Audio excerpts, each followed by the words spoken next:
তো এই গল্পের শুরুতে আমরা দেখতে পারি জেলে বন্দি থাকা ফ্র্যাঙ্ক নামের একটা বৃদ্ধকে। আসলে সে তখন একটা গভীর মনোযোগের মধ্যে হারিয়েছিল, আর তার চেহারা দেখে এটা আমরা ক্লিয়ারলি বুঝতে পারছিলাম যে আসলে সে এমন কিছু একটা করতে যাচ্ছে যেটা হয়তোবা সে জীবনে আগে কোনোদিনও করেনি। একটু পরেই ফ্র্যাঙ্ক তার সেল থেকে বেরিয়ে রিজা নামের একটা ভয়ঙ্কর কয়েদির সেলের মধ্যে চলে যায়। আর তখন অন্যদিকে আমরা দেখতে পারি জেলের কিচেনের মধ্যে 4টা কয়েদি সেখান থেকে পালিয়ে যাওয়ার প্ল্যানিং করছিল। আসলে তারা এখানে একটা জায়গায় গর্ত করে, আর গর্তর মাধ্যমে এক এক করে সবাই ভেতরের দিকে চলে যায়। তবে তখন আমরা দেখতে পারি ফ্রেডি নামের এখানে যে লোকটা ছিল, সেই লোকটা তার স্পেশাল বন্ধু ফ্র্যাঙ্কের জন্য ওয়েট করছিল। সে অনেকক্ষণ ধরে এখানে দাঁড়িয়ে থাকে, কিন্তু সে পালাচ্ছিল না। আসলে তাদের সবার প্ল্যান ছিল ফ্র্যাঙ্ককে নিয়ে একসাথে পালাতে। তবে যেহেতু একেবারে শেষ সময় ফ্র্যাঙ্ক এখানে আসতে ব্যর্থ হয়েছে, মানে সে সেখানে কোনো একটা জায়গায় আটকা পড়ে গিয়েছে, এই জন্য বাধ্য হয়ে তাদের এখান থেকে পালিয়ে যেতে হয়। তবে আমরা দেখতে পারি এখানে শেষ মুহূর্তে অন্য একটা ছেলে চলে আসে, যে কিনা তাদেরকে দেখার পরে চিল্লাচিল্লি শুরু করে। এই জন্য তারা তাকে একটু ধোলাইও করে। তবে যখন অনেকক্ষণ ওয়েট করার পরে ব্রডি দেখতে পারে ফ্র্যাঙ্ক আসছে না, এই জন্য সেও কিছু চিন্তা না করে গর্তের মধ্যে লাফ দিয়ে দেয়। তবে সে তার টুপিটা সেখানেই ভুলে ফেলে রেখে চলে যায়। তবে এর একটু পরে আমরা দেখতে পারি ফ্র্যাঙ্কও এখানে চলে আসে, যে কিনা খুবই আহত অবস্থায় ছিল।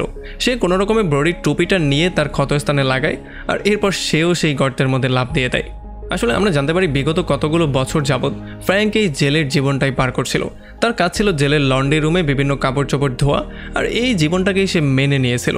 কারণ ফ্র্যাঙ্ক এখানে সারা জীবনের জন্য এসেছিল, এখান থেকে ছাড়া পাওয়ার তার কোনো সুযোগও ছিল না, মানে কোনো আশাও ছিল না। এই জন্য ফ্র্যাঙ্কের এই জীবনটা মেনে নেওয়া ছাড়া তার কাছে করার মতো আর কিছুই ছিল না। যদিও ফ্র্যাঙ্ক এখানে অনেকগুলো বছরই পার করে দিয়েছিল, তবে এতগুলো বছরও তার খুব বেশি একটা বন্ধুবান্ধব হয়নি। তাছাড়া আমরা দেখতে পারি সে কাজের পরে সবসময় একা একাই চলাফেরা করতো। তাছাড়া এই জেলের সবচেয়ে ভয়ঙ্কর যেই গ্যাংস্টার, মানে রেজা নামের যে লোকটা, তার থেকে সে নিজেকে দূরে রাখারই ট্রাই করতো। তবে এরপর একদিন যখন সে কাজ শেষ করে তার সেলের মধ্যে ব্যাক করে, তখন সে দেখতে পারে তার সেলমেট তার সমস্ত জিনিসপত্র গুছিয়ে ফেলছে। আসলে আমরা জানতে পারি তার শাস্তি শেষ হয়ে গেছে, এই জন্য এখন সে বের হয়ে তার ফ্যামিলির কাছে যাওয়ার জন্য ফুললি রেডি হয়েছিল। আর তখনই বাইরে আমরা দেখতে পারি সমস্ত কয়েদিরা এখানে সিরিয়ালে দাঁড়া হয়ে যায়। নতুন কিছু কয়েদি আসছে তাদেরকে দেখার জন্য। আসলে আমরা দেখতে পারি তাদের গায়ে অ্যান্টি ব্যাকটেরিয়াল কিছু জিনিস লাগিয়ে নিয়ে আসা হয়। তাছাড়া তাদের সমস্ত কাপড় চোপড়ও খুলে ফেলা হয়, মানে শুধুমাত্র আন্ডারওয়্যার ছাড়া তাদের শরীরে আর কিছুই ছিল না। আর এই সমস্ত ব্যাপারগুলো দেখার পরে এখানে সবচেয়ে বেশি হ্যাপি হয়ে যায় রেজার ভাই টনি। আসলে টনি এই জেলে এতগুলো বছর পার করেছে, আর সে এত খরার মধ্য দিয়ে গেছে যে এখন সে ছেলেদের প্রতি আকৃষ্ট হয়ে গেছে, মানে এখন সে ছেলেদেরকেই পছন্দ করে। আর এই জন্য যখন তারা আন্ডারওয়্যারে আসছিল, তখন সেই সবচেয়ে বেশি হ্যাপি ছিল। আর এখানে যখন সে লেসি নামের একটা নতুন কয়েদিকে দেখতে পারে, তখন তার মন তার উপরে চলে আসে, আর সে তাকেই তার টার্গেট বানিয়ে ফেলে।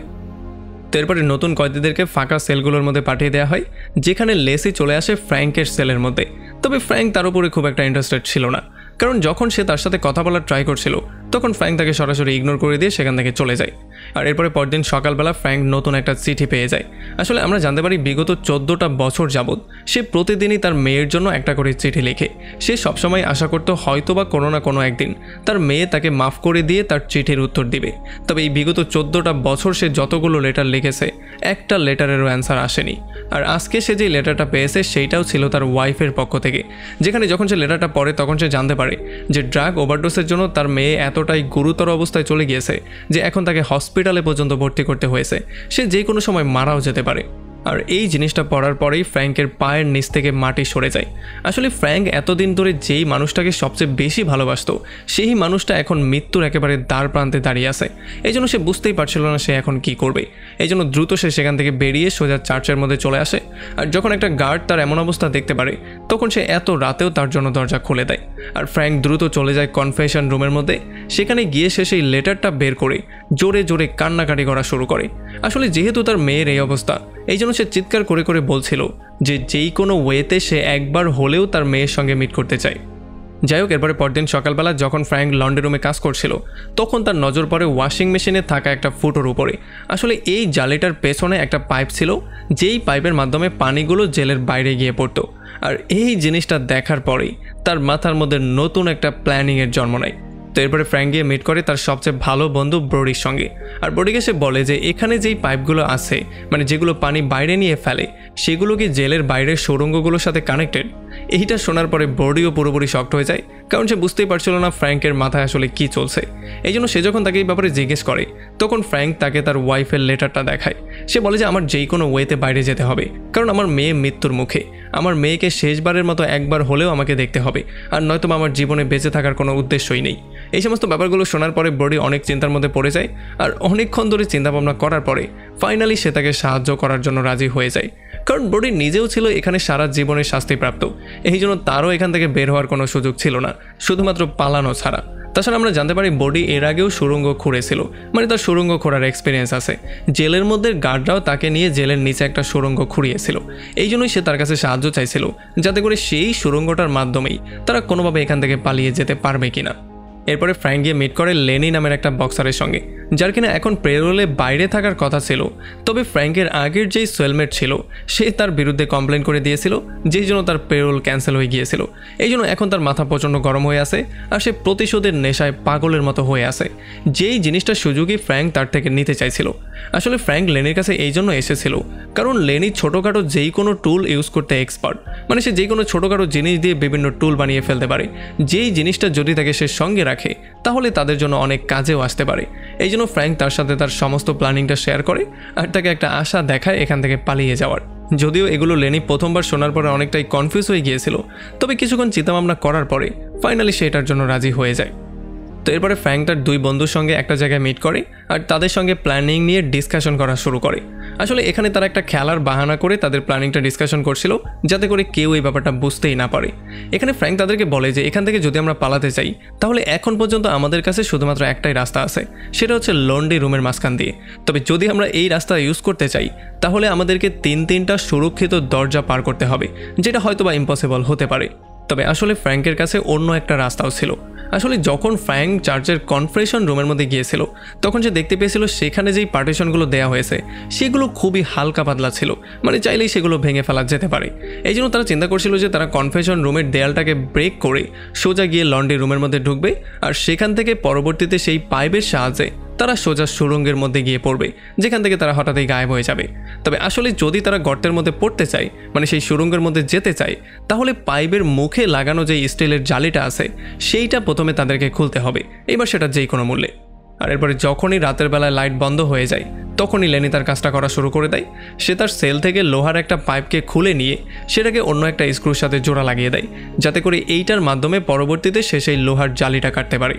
আর এদিকে ফ্র্যাঙ্ক চলে আসে জেলের সবচেয়ে বড় কয়েদি টুটনের কাছে, আর সে লেনির পক্ষ থেকে তাকে একটা চ্যালেঞ্জও করে দেয়, মানে লেনির সঙ্গে একটা বক্সিং ম্যাচে অংশগ্রহণ করার জন্য। আর এদিকে আমরা দেখতে পারি ফ্র্যাঙ্কের বন্ধুরাও সমস্ত প্ল্যানিংগুলোকে আস্তে আস্তে করে সামনে নিয়ে যাচ্ছিল আর এখন তারা পালানোর জন্য ফুললি রেডি হয়েছিল। তারা তাদের রোড ম্যাপটাও সবার সাথে শেয়ার করে। তারা জানতো যে কোথা দিয়ে কোথায় গেলে কিভাবে তারা এখান থেকে বেরোতে পারবে। আসলে এই পাইপ থেকে মধ্যে যাওয়ার পরে সুড়ঙ্গটার মাধ্যমে তারা একটা নদীর মাঝখান দিয়ে বের হবে। নদীর পাড়েই একটা রেলওয়ে স্টেশন ছিল, আর যদি তারা রেল স্টেশনটাকে ক্রস করতে পারে তাহলেই হয়তোবা তাদের স্বাধীনতার শুরুটা হয়ে যেতে পারে। তবে তারা এটাও খুব ভালো করে জানতো যে সেই রেল লাইনের উপরে 650 ভোল্টের কারেন্ট আছে, যদি তারা সময় মতো সেই রেল লাইনটা পার করতে না পারে তাহলে তারা সবাই মরতে পারে। তো এখন সমস্ত প্ল্যানিংগুলো শেয়ার করার পরে ফাইনালি তারা এখান থেকে 3 দিন পরে পালিয়ে যাওয়ার সিদ্ধান্ত নিয়ে ফেলে। তবে তারা এই ব্যাপারটা জানতো না যে উপরে দাঁড়িয়ে টনি তাদের দিকেই নজরদারি করছিল, আর তাদের হাবভাব দেখার পরে সেই জিনিসটা ক্লিয়ারলি বুঝতে পারে যে তারা বড় কিছু একটা করতে যাচ্ছে। আর এরপরে রাতের বেলায় সমস্ত কয়েদিরা ক্যান্টিনে এসে জড়ো হয় টুটন এবং লেনির ফাইট দেখার জন্য। এখানে যখন তাদের মধ্যে ফাইট শুরু হয়ে যায় তখন আমরা দেখতে পারি যেহেতু টুটন অনেক বেশি শক্তিশালী ছিল এই জন্য সে লেনিকে পুরো আলু ভর্তাই করে দিচ্ছিল। তবে লেনি যখনই সুযোগ পেয়ে যায় তখন সে জোরে তার মুখের মধ্যে একটা পাঞ্চ করে দেয়, যেই জন্য তার মুখ থেকে ডায়মন্ডের একটা দাঁত খুলে পড়ে যায়। তবে এতে করে টুটনের মাথা আরও বেশি গরম হয়ে যায় আর সে তাকে আলু ভর্তা করে ফেলে। তবে গার্ডরা আসার আগেই লেনি একটু চালাকি করে টুটনের সেই দাঁতটা তার নিজের কাছে রেখে দেয়। আর এরপরে পরবর্তীতে যখন সে সেলের মধ্যে যায় তখন সে সেই দাঁতটা তার পাইপের সঙ্গে লাগিয়ে দেয়। আসলে এই পাইপটা হচ্ছে সেই পাইপটা যেটা কিনা সেই লোহার জালিটা কাটার জন্য কালকে রাতেই সে বানিয়েছিল। তো এরপরে পরদিন গোসলখানায় টনি চলে আসে ফ্র্যাঙ্কের সঙ্গে মিট করার জন্য, আর তার কাছে তাদের প্ল্যানিং সম্পর্কে নানান রকমের কোয়েশ্চেনিং করা শুরু করে। তবে যখন সে তার কাছ থেকে কোনো অ্যান্সারই পায় না তখন সে রাতের বেলায় তার দরজা খোলা রাখার জন্য বলে। সে প্রমিস করে যে রাতের বেলায় অবশ্যই সে তার রুমের মধ্যে আসবে, আর যদি সে দরজা খোলা না পায় তাহলে তার অবস্থা সে খারাপ করে দিবে। এরপরে যখন এই ঘটনা সম্পর্কে ফ্র্যাঙ্ক গিয়ে তার টিম মেম্বারদেরকে বলে তখন তারা সবাই একটু বেশি ভয় পেয়ে যায়, কারণ তারা সবাই এই ব্যাপারটা খুব ভালো করেই জানতো যে তারা চাইলেও টনিকে কিছু বলতেও পারবে না, কারণ সে হচ্ছে গিয়ে এখানে সবচেয়ে বড় গ্যাংস্টার রেজার ভাই। এই জন্য যদি সে তাদের বিরুদ্ধে লেগে যায় তাহলে তাদের প্ল্যানটা চৌপাট হয়েও যেতে পারে। আর যেহেতু ফ্র্যাঙ্ক কোনোভাবেই তার প্ল্যানটা নষ্ট করতে চাইছিল না এই জন্য সে এইটাও খুব ভালো করে জানতো যে কীভাবে তাকে কন্ট্রোল করতে হবে। এই জন্য সে তাদের দুজনের কাছে পারমিশন চায় টিমের মধ্যে নতুন একজন মেম্বারকে যুক্ত করার জন্য, যে কিনা তাদেরকে টনি টনির হাত থেকে সেভ করতে পারবে আর এই সমস্ত ব্যাপারটাকে হ্যান্ডেল করতে পারবে। আর সেই লোকটার নাম ছিল বিব বাতিস্তা। আসলে বাতিস্তা এমন একটা লোক ছিল যে কিনা কয়েদিদেরকে অল্প অল্প করে ড্রাগ সাপ্লাই করতো। আর এই কাজটা সে ইলিগাল ওয়েতেও করতো না, এটা সে সরকারের সঙ্গে মিলেই করতো। সে এই জিনিসটা এই জন্য করতো কারণ যাতে করে আস্তে আস্তে করে কয়েদিদেরকে ড্রাগের মাত্রা কমিয়ে কমিয়ে দিয়ে তাদের এই নেশাটাকে ছাড়িয়ে ফেলা যায়। তো এরপরে ফ্র্যাঙ্ক গিয়ে বাতিস্তার সঙ্গে মিট করে আর তাকে সে বলে যে যদি তুমি এমন কোনো প্ল্যানিং বের করতে পারো যেটা আমাদেরকে টনির হাত থেকে মুক্ত করতে পারবে এবং টনি আমাদের প্ল্যানিংয়ের মধ্যে কোনো বাধা হয়ে দাঁড়াবে না, তাহলে তোমাকে আমি আমার প্ল্যানিংয়ের মধ্যে ঢুকিয়ে আমার সঙ্গে জেল থেকে বাইরে নিয়ে যাব। আর এইটা শোনার সঙ্গে সঙ্গেই বাতিস্তা রাজি হয়ে যায় আর সে এমন একটা প্ল্যানিং করে ফেলে যেটা টনিকে সারা জীবনের জন্য শান্ত করে দিবে। আসলে বাতিস্তা একটা স্পেশাল ধরনের ড্রাগ বানায় যেই ড্রাগটার মধ্যে সে বিষ মিশিয়ে দিয়েছিল। আর এরপরে চুপচাপ সেই ড্রাগটাকে ল্যাব থেকে বাইরে বের করে সেটা সে ফ্র্যাঙ্ককে দিয়ে দেয়। তো এরপরে সেদিন সন্ধ্যাবেলায় ফ্র্যাঙ্ক একটু বেশিই ঘাবড়েছিল কারণ সে বুঝতেই পারছিল না কিভাবে সে টনিকে হ্যান্ডেল করবে। আসলে বাতিস্টার দেয়া সেই ড্রাগটা সে তার নিজের কাছে রেখে দিয়েছিল যাতে করে টনি যখন এখানে আসবে তখন সে সেই ড্রাগের প্যাকেটটা তাকে দিয়ে শান্ত করে ফেলতে পারে। তবে আসলে টনি এখানে একা আসেনি, এখানে টনি তার একটা সঙ্গীকেও নিয়ে এসেছে। এই জন্য যখনই সে ড্রাগের প্যাকেটটা পায় তখন সেটা তার সঙ্গীকে ধরিয়ে দেয়। আর যেহেতু টনির অলরেডি লেসের উপরে একটা বদনজর ছিল এই জন্য সে এই সুযোগটার ইউজ করার সিদ্ধান্ত নেয় আর সে লেসের উপরে গিয়ে ঝাঁপিয়ে পড়ে। তবে লেসি আসলে সেই সমস্ত কয়েদিদের মতো ছিল না যারা সমস্ত কিছু চুপচাপ সহ্য করে নেয়। লেসি এটার প্রতিবাদ স্বরূপ তার উপরে আক্রমণ করে দেয় আর তাকে আচ্ছা রকম করে ধোলাই করা শুরু করে। আর এই ধোলাই দেখার পরে টনির সঙ্গে যে লোকটা ছিল সে প্রচণ্ড ভয় পেয়ে সেখান থেকে পালিয়ে যায়। তবে এত ভয়ের মাঝখান দিয়েও সে সেই ড্রাগের প্যাকেটটা নিতে একেবারেই ভুল করে না। আর অন্যদিকে লেসি টনিকে এত বেশি পেটায়, মানে এত বেশি পেটায় যে তার অবস্থা এতটাই খারাপ হয়ে যায় যে সে এখান থেকে হেঁটে বেরোতে পর্যন্ত পারছিল না। এই জন্য যখন সে সিঁড়ি দিয়ে নামার ট্রাই করছিল তখন সে সিঁড়ি থেকেই নিচে পড়ে যায়, যেই জন্য স্পটেই তার মৃত্যু হয়ে যায়। আর যখন তার ভাইয়ের মৃত্যুর খবর রেজা শুনতে পারে তখন সে পাগলের মতো হয়ে যায় আর সে ফ্র্যাঙ্ককে তার রুমের মধ্যে একা মিট করার জন্য বলে। আর অন্যদিকে যেহেতু লেসি এত বড় একটা ঘটনা ঘটিয়ে দিয়েছে এই জন্য তাকে কন্ডেম সেলের মধ্যে পাঠিয়ে দেওয়া হয়। আসলে এখন সমস্ত কয়েদিরা এটা খুব ভালো করেই জানতো যে টনির এই দুশ্চরিত্রর কারণেই তার মৃত্যু হয়েছে। তবে কেউই কারোর সামনে এই জিনিসটা বলতে পারছিল না, মানে সবার সামনে স্বীকারোক্তি দেওয়ার মতো সাহস কারো ছিল না। আর এখন শুধুমাত্র ফ্র্যাঙ্কই ছিল একমাত্র সাক্ষী যে কিনা স্বচক্ষে সমস্ত জিনিসটা দেখতে পেয়েছে। কারণ টনির যেই বন্ধু তার সঙ্গে সেখানে গিয়েছিল সেও সেই বিষওয়ালা ড্রাগ খেয়ে মারা গিয়েছে। এই জন্য এখন রেজা এই জিনিসটা জানতে চাচ্ছিল ফ্র্যাঙ্কের কাছ থেকে যে আসলে তার ভাইয়ের মৃত্যুটা কেন হয়েছে আর কীভাবেই বা তাকে মারা হয়েছে। এই জন্য রেজা সেদিন রাতের বেলায় ফ্র্যাঙ্ককে তার রুমের মধ্যে একা গিয়ে মিট করতে বলে। তবে দুর্ভাগ্যবশত সেই দিন রাতের বেলায় তারা সেখান থেকে পালিয়ে যাওয়ার প্ল্যানিং করেছিল। যদিও ফ্র্যাঙ্ক এখানে আটকা পড়ে যায় কিন্তু অন্য অন্য সেলে তার যেই সঙ্গীরা ছিল তারা অলরেডি কাজ শুরু করে দিয়েছিল, মানে তারা তাদের প্ল্যানিং মতো সমস্ত জায়গায় সমস্ত কিছু করে ফেলেছিল। তবে এখান থেকে ফ্র্যাঙ্ক কোনোভাবেই ফ্রি হতে পারছিল না। এরপরে একটা গার্ড এসে ফ্র্যাঙ্ককে খবর দেয় যে তার ওয়াইফ তার সঙ্গে মিট করতে এসেছে। আর তার ওয়াইফ তাকে বলে যে সেই দিন সকালবেলায় তাদের মেয়ের সেই হসপিটালেই মৃত্যু হয়ে গেছে। এটা শোনার পরে তো ফ্র্যাঙ্কের মাথায় আকাশ ভেঙে পড়ে। সে বুঝতেই পারছিল না এখন সে কী করবে, কারণ সে তার মেয়ের সঙ্গে মিট করার জন্যই এত প্ল্যানিংগুলো করেছিল। এখন যেহেতু তার মেয়েরই মৃত্যু হয়ে গেছে তাহলে এখন আর সে পালিয়ে করবেটাই কি?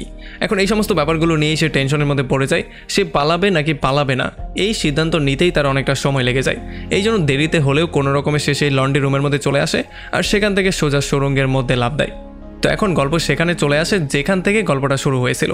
আমরা দেখতে পারি তারা যখন এই পাইপের মধ্যে লাফ দেয় তখন তারা সামনেই বিশাল বড় একটা স্টিলের জালি পেয়ে যায়। আর এটা দেখার সঙ্গে সঙ্গে লেনি তার পকেট থেকে সেই লোহার পাইপটা বের করে আর সেটার মাধ্যমে এই জালিটাকে কাটা শুরু করে। আর যখন এই জালিটা কাটা হয়ে যায় তখন তারা চলে আসে ড্রেনেজ সিস্টেমের মাঝখানে। আসলে এই ড্রেনেজ সিস্টেমের পাইপের মাধ্যমেই তাদেরকে সেই নদী পর্যন্ত পৌঁছাতে হবে যেই নদীটা জেলের পাশ দিয়ে চলে গিয়েছে। তো এখন অনেক কষ্ট এবং অনেক ডিফিকাল্টিস ফেস করার পরে ফাইনালি তারা এই গর্তটার শেষ মাথায় চলে আসে। তবে এখানে এসে তারা দেখতে পারে এই গর্তটা দেয়াল দিয়ে ঢেকে দেওয়া হয়েছিল, যার মানে এখন আর তাদের সামনে যাওয়ার কোনো সুযোগ নেই আর তাদের পুরো প্ল্যানিংটাই নষ্ট হয়ে গেছে। মানে এখন তাদের শাস্তি আরও বেশি বাড়িয়ে দেওয়া হবে। এখন তারা বুঝতেই পারছিল না কি করবে, এই জন্য তারা এখানে বসে চিন্তাভাবনা করা শুরু করে। তবে তখনই লেনির লেসির উপরে প্রচণ্ড মাথা গরম হয়ে যায়। এই জন্য সে তাকে দেয়ালের সঙ্গে ঠেকিয়ে জোরে একটা পাঞ্চ করতে চায়। তবে যখন লেনি সেখান থেকে সরে যায় তখন সেই পাঞ্চটা গিয়ে দেয়ালের উপরে পড়ে, যেই জন্য দেয়ালের একটা টুকরো নিচে পড়ে যায়। আর এইটা দেখার সঙ্গে সঙ্গে তারা এই জিনিসটা বুঝতে পারে যে এই দেয়ালটা নতুনই বানানো হয়েছে। এই জন্য তারা সবাই মিলে দেয়ালটাকে ব্রেক করা শুরু করে। তো এরপরে অনেকক্ষণ ধরে কষ্ট করার পরে ফাইনালি তারা এত বড় একটা গর্ত বানিয়ে ফেলে যেটার মাধ্যমে একজন খুব সহজেই মধ্যে যেতে পারবে। আর যেহেতু ব্রোডির এই সমস্ত ব্যাপারগুলোতে খুব ভালো এক্সপিরিয়েন্স ছিল এই জন্য সে সেই গর্ত দিয়ে ওই পারে চলে যায় আর খুব দ্রুতই গর্ত করা শুরু করে। তবে খুব শীঘ্রই দুর্ভাগ্যবশত অনেকগুলো মাটি এসে তার উপরে পড়ে, মানে পুরো মাটি দিয়ে পুরো জায়গাটা কাভার হয়ে যায়। এই জন্য সে মাটির নিচেই চাপা পড়ে যায়। আর ফ্র্যাঙ্ক তার বন্ধুকে সেভ করার জন্য হাত দিয়ে দ্রুত মাটি খোঁড়া শুরু করে। আর অনেকক্ষণ ধরে খোঁড়ার পরে ফাইনালি সে ব্রোডির হাতটা পেয়ে যায়। যদিও এই মাটির চাপের জন্য ব্রোডি সেন্সলেস হয়ে গিয়েছিল, তবে এখন পর্যন্ত সে জীবিত ছিল। আর এই জন্যই তারা ব্রোডিকে ভাগ করে করে কাঁধে কাঁধে নিয়ে আস্তে আস্তে করে সামনের দিকে যাওয়া শুরু করে।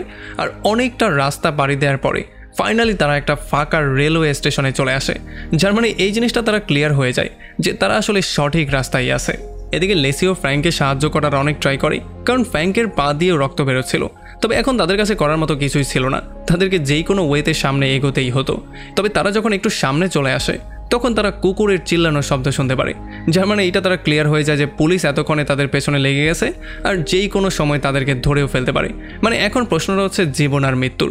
এই জন্য বাধ্য হয়েই তাদেরকে তাদের প্রিয় বন্ধু বডিকে এখানে একা রেখে দিয়েই নিজের জীবন নিয়ে দৌড়ে পালিয়ে যেতে হয়। এরপরে যখন তারা একটু সামনে চলে আসে তখন তাদের সামনে একটা পুকুরের মতো জিনিস ছিল। যদিও এটা পার করা খুব একটা কঠিন কোনো কাজ ছিল না, তবে লেজি আসলে সাঁতরাতে পারতো না, এই জন্য তার জন্য এই জিনিসটা ছিল পৃথিবীর সবচেয়ে কঠিন একটা কাজ। তবে তবুও অনেক ডিফিকাল্টিস ফেস করার পরে কোনো রকমে তারা এই জিনিসটা পার করে ফেলে। আর দৌড়াতে দৌড়াতে তারা ফাইনালি চলে আসে সেই রেল লাইনের উপরে। তবে যখন তারা এখান থেকে দৌড়ে পালিয়ে যাওয়ার ট্রাই করছিল তখন বাতিস তার পাটা রেল লাইনের মধ্যে আটকা পড়ে যায়। এই জন্য লেনি গিয়ে দৌড়ে তাকে সেভ করার ট্রাই করে, যেই কোনো ওয়েতে এই জিনিসটাকে বের করার ট্রাই করে। তবে এতক্ষণে তাদের পরিস্থিতি আরও একটু খারাপ করে দেওয়ার জন্য একটা ট্রেন তাদের দিকে আসা শুরু করে। লেনি অনেক ট্রাই করে তার বন্ধুকে সেভ করার জন্য, এই জন্য সে নিজেও ট্রেনের নিচে পড়ে যায়। আর লেজি আর ফ্র্যাঙ্ক কোনো রকমে নিজেদেরকে শেষ মুহূর্তে রেল লাইন থেকে সরিয়ে নিয়ে নিজেদের জীবনটা সেভ করে। মানে এখন শুধুমাত্র তারা দুজনই জীবিত আছে, আর বাকি সবারই হয়তোবা মৃত্যু হয়ে গেছে। তো এরপরে এখান থেকে দৌড়াতে দৌড়াতে তারা ফাইনালি একটা স্টেশনে চলে আসে, যেই স্টেশন থেকে তারা দুজন দুই দিকে চলে যাবে। এই জন্য তারা দ্রুত তাদের কাপড় চোপড় চেঞ্জ করে ফেলে আর ফাইনালি শেষবারের মতো একে অন্যকে গুড বাই বলে। আর এরপরে ফ্র্যাঙ্ক চলে আসে সেই সিঁড়ির কাছে, যেই সিঁড়ি পার করতে পারলেই সে চলে যাবে লন্ডন শহরের মধ্যে। তবে এখানে কোয়েশ্চেনটা চলে আসে, ফ্র্যাঙ্ক আসলে পালালো কেন? আসলে ফ্র্যাঙ্ক তার মেয়ের মৃত্যুর খবর শোনার পরে পুরোপুরি ভেঙে পড়েছিল, এই জন্য সে আর জেল থেকে পালাতে চাইছিল না। এই জন্য সে গিয়ে তার জায়গায় লেসিকে পালিয়ে যাওয়ার জন্য বলছিল। এই জন্য সে তার সাথে সমস্ত প্ল্যানিংটা শেয়ার করে আর প্রত্যেকটা পার্টে পার্টে কী করতে হবে সেই ব্যাপারগুলো তাকে এক্সপ্লেন করে বলে, আর তাকে দ্রুত লন্ড্রি রুমের মধ্যে গিয়ে তাদের সাথে জয়েন করার জন্য বলে। আর এই পুরো জিনিসটা শুরুটাই এখান থেকে হয়েছিল। এরপরে ফ্র্যাঙ্ক চলে আসে খুব দ্রুত স্পিডের রেজার রুমের মধ্যে, আর এখানে ঢোকার সঙ্গে সঙ্গে সে উল্টাপাল্টা কথাবার্তা বলা শুরু করে, যাতে করে তার যে সঙ্গীরা ওইখানে গর্তমার্ত করছে তারা পালিয়ে যাওয়ার জন্য অনেক বেশি সময় পেয়ে যায়। এখানে ফ্র্যাঙ্ক উল্টাপাল্টা কথা বলে রেজাকে এত বেশি রাগিয়ে তোলে যে একটা সময় রেজা তার পেটের মধ্যে চাকুই ঢুকিয়ে দেয়, যেই জন্য তার অবস্থা অনেকটাই খারাপ হয়ে যায়। আর একটু পরে গার্ডও তাকে সাহায্য করতে চলে আসে। আর তখন এই ব্যাপারটা আমাদের সামনে ক্লিয়ার হয় যে আসলে ফ্র্যাঙ্ক তার সঙ্গীদের সঙ্গে পালিয়ে যায়নি, সে আসলে এই ব্যাপারগুলো এখানে শুয়ে শুয়ে ইমাজিন করছিল যে সে তার সঙ্গীদের সঙ্গে এখান থেকে পালিয়ে গেছে, কিন্তু অন্যদিকে সে তার জীবনের বিনিময়ে তার বন্ধুদেরকে পালিয়ে যাওয়ার একটা সুযোগ করে দিয়েছে, তাদের জন্য সময় কিনে নিয়েছে। আর একেবারে লাস্টে আমরা দেখতে পারি ফ্র্যাঙ্ক বাস্তবে না পারলেও সে তার স্বপ্নের মধ্যে লন্ডন শহরের মধ্যে গিয়ে তার মেয়ের সঙ্গে মিট করে, যে কিনা এখন পর্যন্ত তার স্বপ্নের মধ্যে জীবিত ছিল। আর এমন একটা ইন্টারেস্টিং পয়েন্টে এই পুরো মুভিটা এখানেই শেষ হয়ে যায়।